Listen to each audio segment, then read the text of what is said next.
හා යාලුනේ ඉතින් අද මේ වාලක තුලා ඉන්න ටෙච් මාස්ටර් YouTube channel එකත් එක්ක ඉතින් අද මම අරන් ඉන්නේ යන්නේ HTML video series එකේ දෙවෙනි වීඩියෝ එක.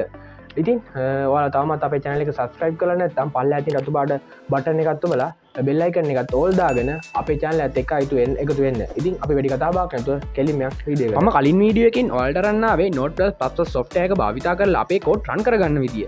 ඉතින් මම මේ වීඩියෝ එකෙන් කතා කරන්න යන්නේ කලින් Notepad එකට වඩා ලේසියෙන් code run කරගන්න පුළුවන් software එකක් ගැන. ඉතින් මේ software එකේ නම තමයි Visual Studio Code. ඉතින් අපි බලමු මේ Visual Studio Code software එක කොහොමද අපේ computer එකට download කරගන්නේ කියලා.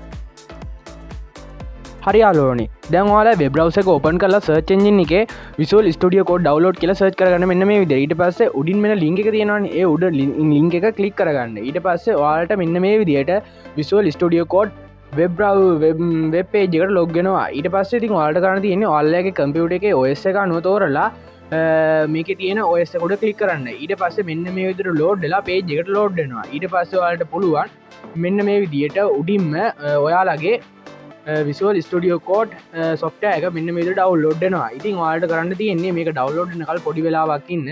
ඊට පස්සේ ඔයාලට මෙන්න මේ විදිහට download වෙනවා. ඊට පස්සේ ඔයාලට කරන්න තියෙන්නේ මේ download වෙච්ච software එක උඩ click කරලා run කරගන්න. ඊට පස්සේ සාමාන්‍ය software එකක් විදිහට ඔයාලට පුළුවන් මේ software එකත් download කරලා install කරගන්න.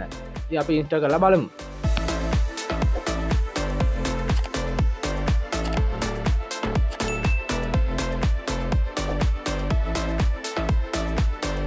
ඊට පස්සේ මෙන්න මේ විදිහට ඔයාලගේ මේ Visual Studio Code එක download වෙලා ඔයාලට finish දුන්නා. මෙන්න මේ විදිහට Visual Studio Code software එක open වෙනවා.